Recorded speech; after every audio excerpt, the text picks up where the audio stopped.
Jadi ada masjid, ada gereja, ada balai desa, ada sekolahan. Tapi yang jelas tahun 2000 saya masuk ke Wonorejo itu, kondisi gereja bangunan pemerintah itu penuh dengan semak. Lantainya udah banyak bolong, dindingnya udah banyak bolong.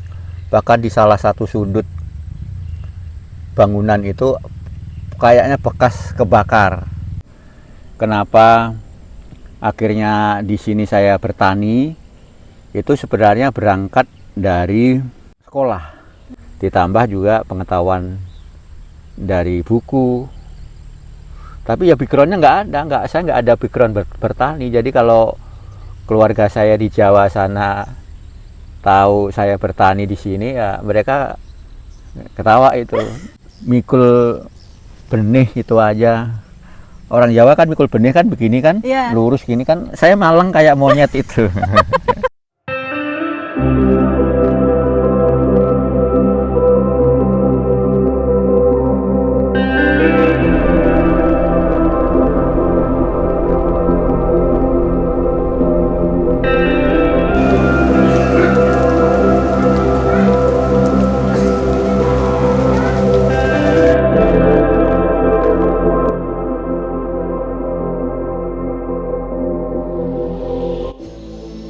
Banyak orang datang ke tanah transmigrasi membawa harapan besar untuk masa depan. Namun, tidak semuanya bertahan. Di tempat ini, kita tak hanya menemukan cerita perjuangan, tapi juga kisah tentang harapan yang perlahan hilang dan kehidupan yang ditinggalkan. Dahulu, rumah-rumah kosong berdiri tanpa penghuni. Dan yang lebih menyayat, rumah ibadah pun ikut sepi. Gereja-gereja yang dahulu menjadi tempat doa dan harapan menjadi sunyi, bahkan ada yang sudah hilang di telan waktu. Lalu, bagaimana nasib bangunan transmigrasi peninggalan pemerintah di era Presiden Soeharto sekarang? Apakah masih berdiri atau hanya tinggal kenangan? Hai semuanya, saya Nduk Tri yang akan membawa kalian melihat lebih dekat kehidupan masyarakat transmigrasi di pelosok Indonesia. Hari ini, saya akan mengajak kalian menuju TR6, Desa Wonorejo, Kecamatan Seponti, Kabupaten Kayong Utara, Kalimantan Barat. Di tempat inilah berdiri sebuah gereja sederhana, namun menyimpan kisah luar biasa dari seorang pelayan yang setia menjaganya. Pada era 1980-an, di kawasan transmigrasi Seponti, rumah ibadah seperti masjid dan gereja dibangun berdampingan di setiap unit pemukiman transmigrasi. Ini sebagai simbol kebersamaan dan harapan akan kehidupan baru. Namun, waktu berkata lain. Dari sekian banyak gereja yang pernah berdiri, kini hanya tersisa 2 yang masih aktif, di paket 4 dan paket 5. Sementara di paket 6, bangunan gereja masih berdiri, namun tak lagi seramai dulu. Dan sebagian lainnya telah hilang rata dengan tanah. Di tengah kondisi itu, hadir sosok sederhana bernama Pak Jarwo, seorang pelayan gereja transmigrasi asal Madiun, Jawa Timur. Ia datang saat gereja ini hampir tak terurus, bahkan nyaris kehilangan kehidupan. Namun, berkat ketulusan dan pengabdiannya, gereja yang hampir mati ini perlahan hidup kembali hingga hari ini. Tak hanya melayani jemaat, Pak Jarwo juga pernah menjadi guru relawan di masa lalu. Hingga akhirnya, kehidupan membawanya menjadi seorang petani palawija di tanah gambut ini. Saya lahir di Madiun. Sekian tahun yang lalu. Iya. Di kota Madiun, di salah satu desa kecil di pinggiran kota. Sekarang masuk Kelurahan Kelun. Nah, dulu masih Desa Kelun, kecamatannya Nglames waktu saya kecil. Sekarang udah masuk ke wilayah kota Madia, udah wilayah kota, tapi di pinggiran itu. Di pinggiran kota. Sebelahnya itu udah perbatasan Kabupaten Madiun. Di Madiun itu ada 2, Kota Madiun sama Kabupaten Madiun. Nah, saya ada di kotanya, tapi udah di pinggiran, perbatasan dengan kabupatennya. gitu. Berarti Om waktu kesini tahun berapa? Ceritanya gimana tuh? Cerita pertama masuk Kalimantan itu mengikuti program beasiswa kuliah teologi di STT Pontianak. Waktu itu namanya STK, Sekolah Seminari Teologi Kalimantan. Tahun 1994. Terus waktu Om sampai Payanan ke tanah transmigrasi ini gimana cerita Nah, awalnya? itu selesai tamat, selesai wisuda dari Seminari Teologi Kalimantan itu, di sekarang STT Kalimantan namanya. Itu saya sempat pulang ke Madiun, pelayanan di salah satu gereja di Madiun, tapi akhirnya saya balik ke Kalimantan. Kalau tidak salah itu di bulan Juli Agustus lah, kurang lebih seperti itu. Baru di tahun 99 itu, di September 99, Badan Pengurus Wilayah Kalimantan Barat memberi kesempatan saya untuk pelayanan kembali di sini dan survei di daerah ini, daerah transmigrasi. Saya masuk ke sini itu September Tahun 99. 99. Tahun 1999. Oke. Awalnya dulu di Sungai Sepeti paket 6. Iya. Nah, saya datang di Oktober, itu tinggal di Pak Sulyono. Pak Sulyono ini siapa? Pak Sulyono itu ya waktu itu saya nggak kenal Pak Sulyono. Saya hanya bawa selembar kertas, selembar surat dari Pontianak, dari Mbah Pur. Mbah Pur itu teman dekat Pak Sulyono, dan saya bawa selembar surat itu sampai ke paket 5 di Mbah Sulyono itu kurang lebih jam 7 malam. Waktu itu kan kapal hanya kapal pagi. Sampai paket 5 itu kan jam 7, jam 8 malam gitu. Nah, dari selembar surat itu akhirnya saya nginap di situ waktu survei pertama itu. Iya. Nah, setelah itu datang lagi, udah di bulan Oktober itu langsung tinggal dengan beliau di Mbah Sulyono. Itu kurang lebih 2 minggu lah, 2 minggu kah berapa gitu. Baru saya pindah ke paket 6. Pak Sulyono ini transmigran juga dulu. Ya, Dari mana beliau, tahu nggak Om? dari Malang. Oh, dari Malang. Mm-mm. Oh, waktu itu di tahun itu gimana sih Om kondisi di sini, terus gimana kondisi gereja di sini Om? Kalau kondisi masyarakat pada waktu itu ya secara ekonomi ya saya nggak tahu. Tapi kalau ngomong jalan, ngomong fasilitas itu jalan masih berlumpur. Ke Sungai Sepeti itu atau ke paket 6 itu hanya orang-orang tertentu yang pakai sepeda motor. Saya pakai sepeda. Kalau musim hujan tidak usah didorong, tidak usah dinaiki, harus jalan kaki gitu. Kira-kira kondisinya seperti itu. Tidak seperti sekarang. Sekarang walaupun jalan rusak, kendaraan masih bisa lewat. Dulu kalau udah hujan itu, kalau bawa sepeda ya percuma, pasti dorong itu. Kalau motor mungkin ya kan. Di tahun itu, tahun 98, 99 itulah. Dulu paket 6 itu kan memang di TR5, TR6 itu Dayaknya banyak. Oh, Dayak semua. Tapi itu. karena situasi ekonomi, saya dengar mereka kembali ke daerahnya masing-masing. Karena mereka kan bahasanya itu tran lokal. Ya, Penduduk ya, lokal itu ada yang dari penduduk Melayu, ada yang dari Dayak, itu sebut tran lokal, dan mereka menempati di 2 TR itu, TR5 dan TR6 di paket 6 yang B itu. Ini. Kenapa Om pindah ke sini? Nah, karena waktu itu saya ngajar. Oh. saya jemaat-jemaat GPIB itu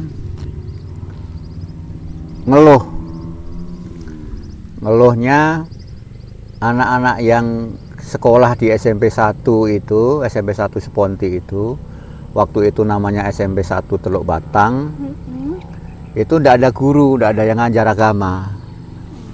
Nah, awalnya begitu. Nah, terus saya bawa rekomendasi lisan itu dari jemaat GPIB khususnya ke Pontianak, menemui Kepala Depak, sekarang Kepala Kemenak, dulu namanya Depak, Pak Yunus Maenggoda. Dari situ saya mendapatkan surat tugas untuk menjadi guru membantu pendidikan agama Kristen di SMP 1. Karena jangkauan perjalanan jauh dari Sungai Sepeti ke ke SMP itu, walaupun saya hanya ngajar seminggu sekali, maka saya putuskan untuk pindah di sini, gereja kosong. Oh, gerejanya waktu itu ini nggak Iya, ada gereja yang ini? kosong. Saya bilang kosong karena di sekitar gereja itu, di sekitar bangunan pemerintah itu semaknya luar biasa tingginya. Nanti bisa ditanya masyarakat Seponti lah ya, khususnya Wonorejo lah. Bagaimana kondisi bangunan pemerintah dari 85 dibangun dan tidak pernah dipakai sampai saya datang itu di tahun 2000 lah, kalau udah ngomong pindah tahun 2000-an. Oh, 2000-an. Karena jadi guru saya itu di tahun 2000. Di SMP 1 itu saya jadi guru itu tahun 2000. Iya. Nah, itu baru dibersihkan itu kondisi gereja yang bangunan pemerintah yang kosong, yang enggak saya sebut enggak pernah dipakai. Karena apa? Kalau dipakai kan enggak mungkin itu semaknya sampai setinggi itu. Tinggi-tinggi gitu. Wah, lumayan tinggi, gambutnya tinggi banget. Bahkan hampir kebakar gedung itu, bangunan itu. Karena gambut itu. Karena gambut dan karena lingkungan. Ya. Lantainya udah banyak bolong, dindingnya udah banyak bolong. Nah, kira-kira seperti itu kondisi gereja transmigrasi bangunan pemerintah. Nah, saya tinggal di situ, tinggal di dalam gedung itu. Saya sekat itu aja, ada 2 kamar kalau tidak salah, saya buat tempat tidur. Itu belum ada jemaat, belum ada pelayanan. Saya masih bolak-balik ke Paket 6. Saya masih bolak-balik ke Paket 6, jalan kaki ke sana, kalau kemarau ya bawa sepeda gitu. Tapi saya udah tinggal di sini.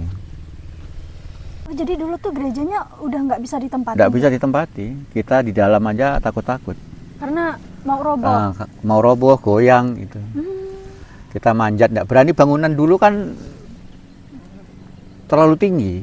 Oh, tinggi berarti ya? Ya, bangunannya itu kayak kubus tinggi gitu itu. Iya. Bangunan gereja transmigrasi itu. Berarti panggung ya, Om? Panggung, ya? Tadi kan lantai panggung. kata Om, ya? 1 meteran lah kurang lebih. Di TR14 itu TR14 ada mana nih? Paket 5. Oh, TR14 pakai 5. Di sana kan di UPT 2 namanya, di Iya. Banyuabang itu kan ada 2 bangunan gereja itu dari pemerintah. Yang satu di TR11 sebelah balai desa itu, yang satunya di TR14 14B.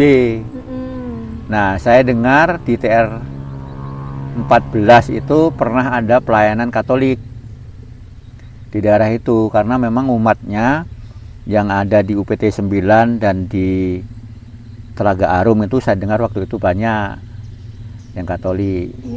Itu saya dengar aja, tapi waktu saya datang itu udah tidak ada pelayanan. Di sana gerejanya ya udah hampir roboh, bahkan sekarang udah ambruk gereja itu. Udah nggak ada sekarang, Om?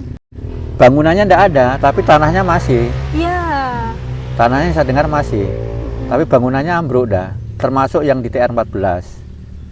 Gereja transmigrasi itu kan yang dipakai itu kan baru Sungai Sepeti. Saya pernah pakai. Terus Seponti Jaya sama Wonorejo, di semua gereja transmigrasi yang ada di sini tidak dipakai. Termasuk yang dipakai 2 itu ada gereja bangunan pemerintah, tidak pernah dipakai. Oh, di sana juga pernah ada? Ada dulunya? di Banyuabang itu ada. Oh, Posisinya di dekat jembatan.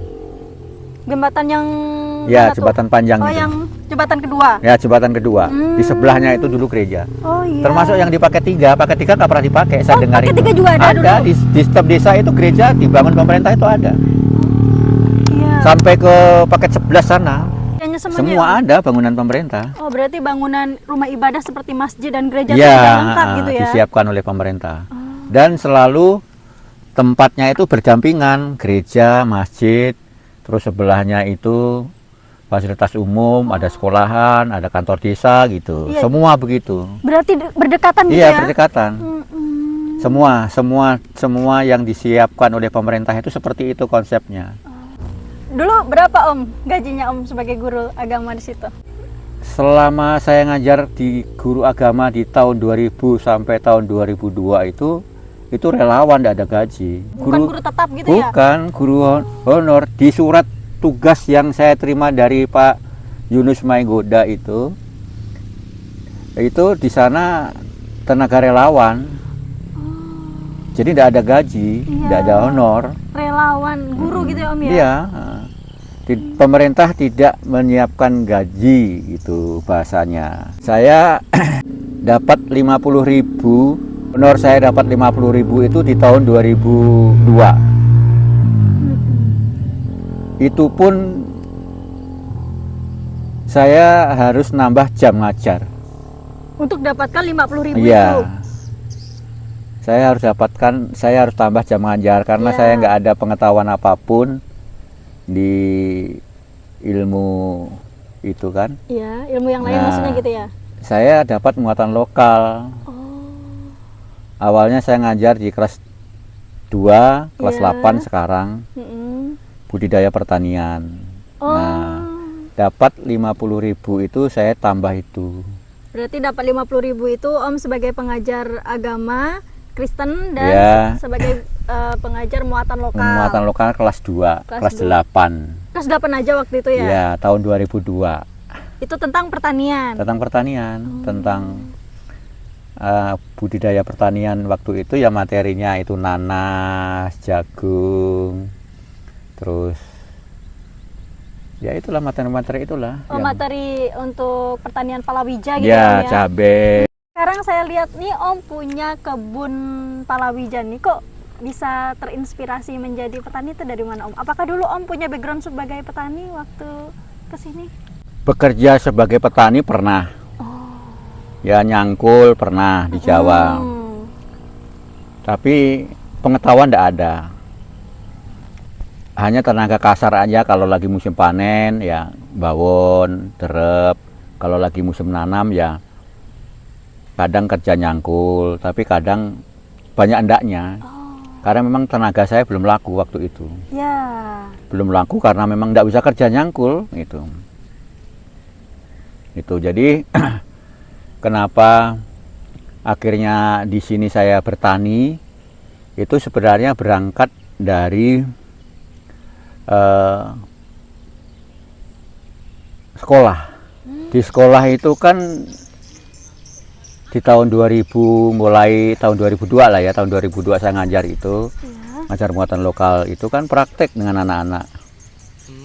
Praktek nanam, praktek nyangkul. SMP 1 itu dulu penuh dengan sayuran, meja guru itu.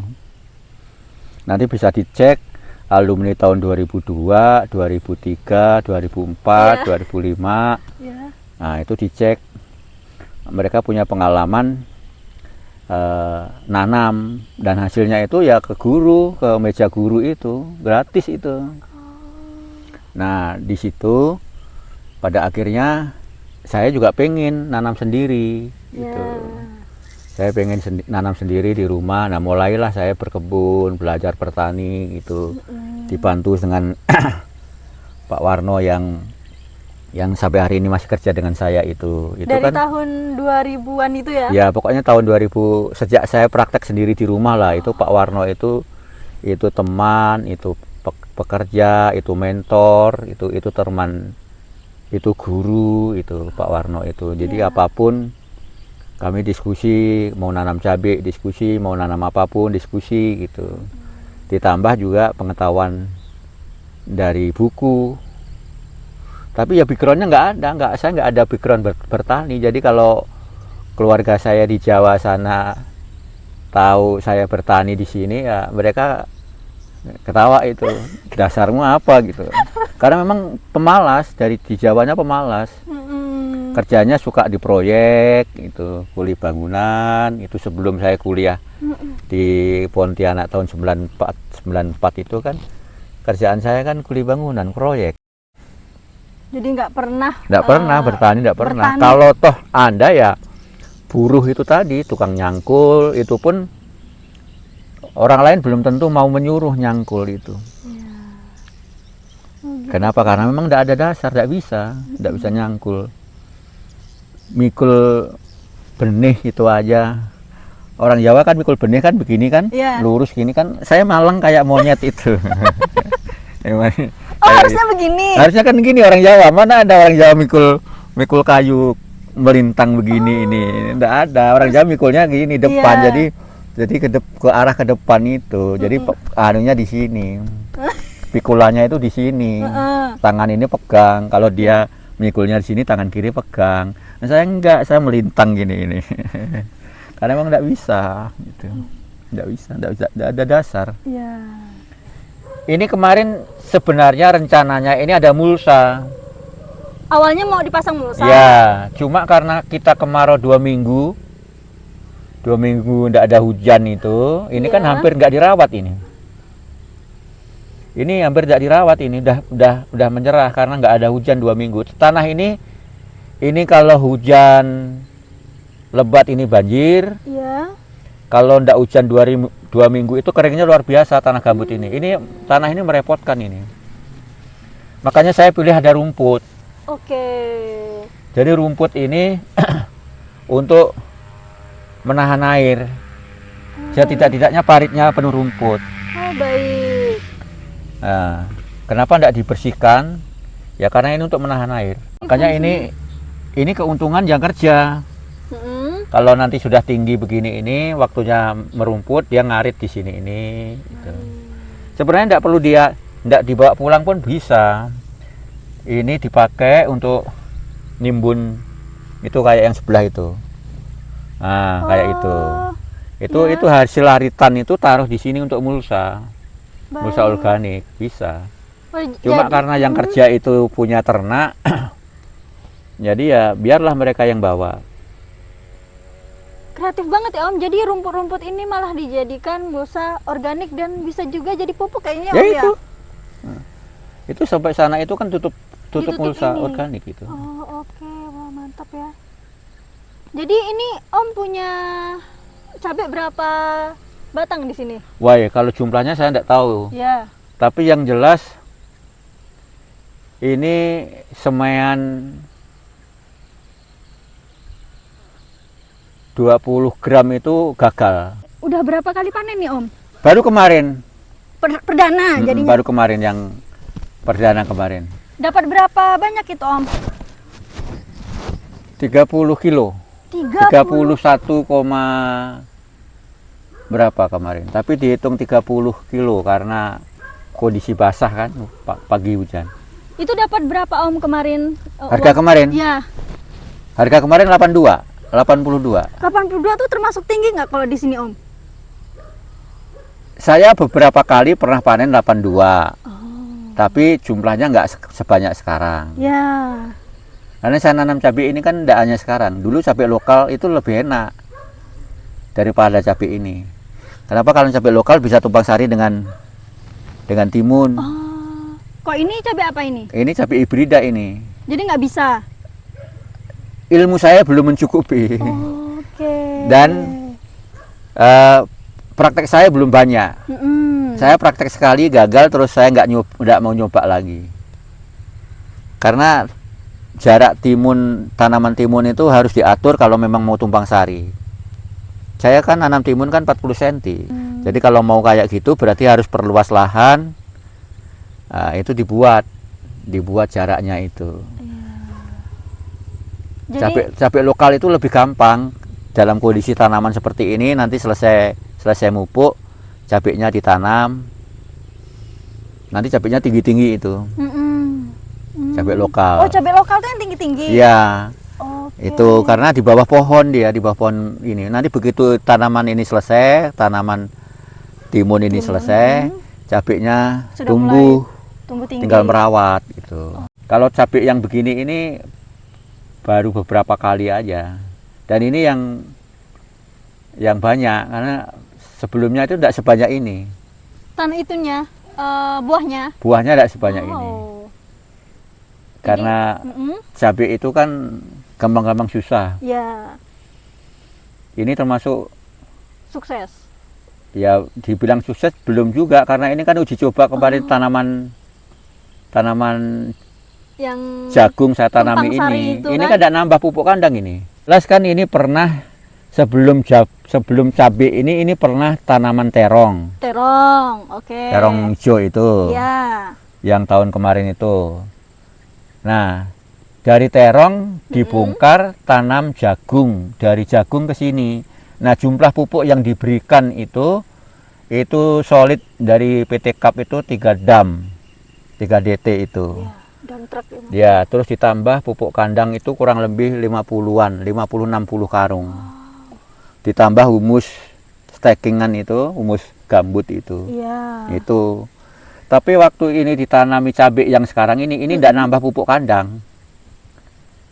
Ini tidak ada pupuk kandang lagi ini. Yang dikasih apa, Om? Ini hanya ditanam Iya. kapur, setelah jagung itu dikasih kapur, baru ditanami.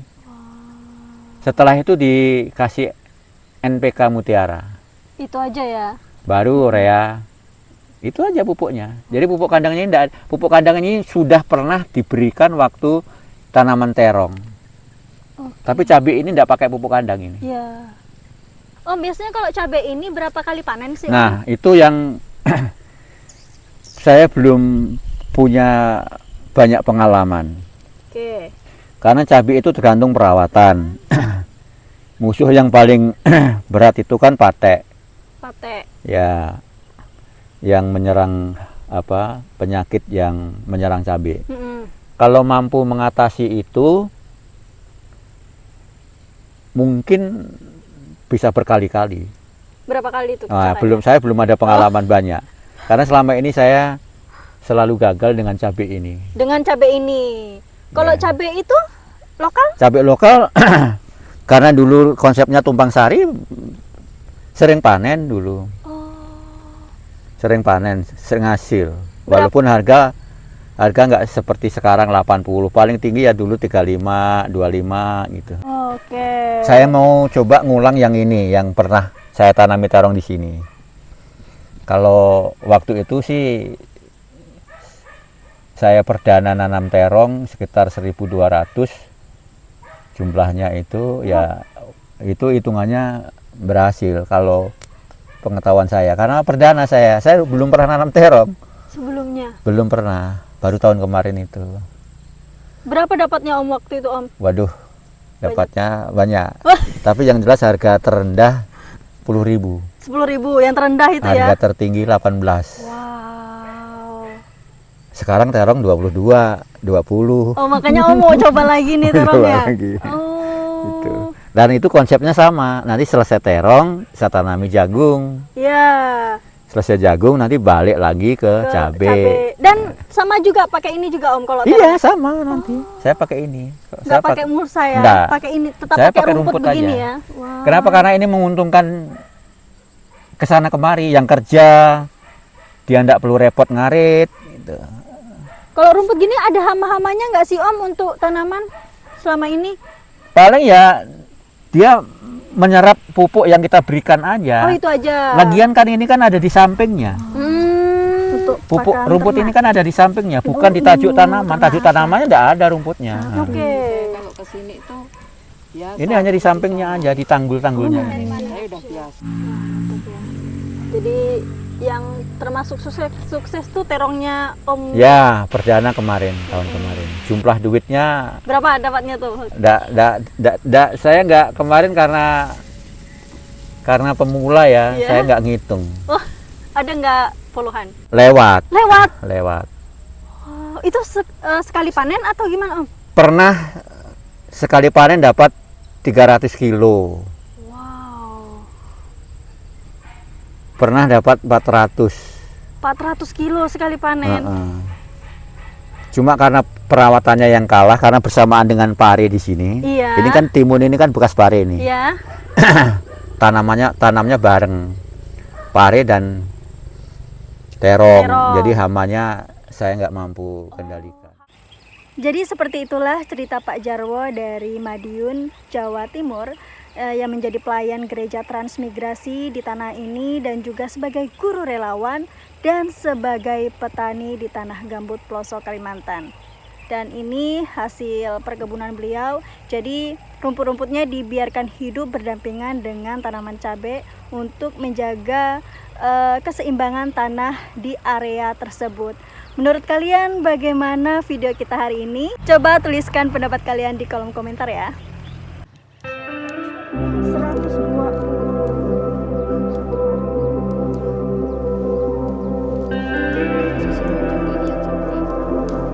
Posisi harus berdaya. Bebek tanah mana?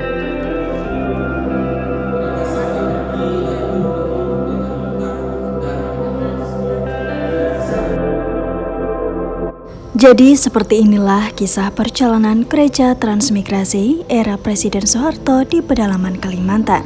Bagaimana menurut kalian teman-teman? Jangan lupa bantu support channel ini dengan like dan share agar saya tetap semangat menelusuri kehidupan trans lainnya. Salam sukses dimanapun kalian berada dan sampai jumpa di video berikutnya.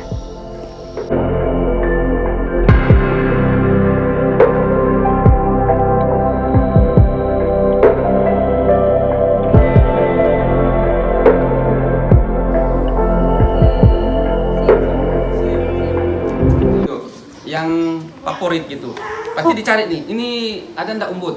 Umbut sawit ini Iya, Manis. Kalau sama buat kelapa, rasanya bedanya. sebenarnya Kurang kalau lebih ya. iya, yang bikin dia enak tuh kan penyedapnya kan.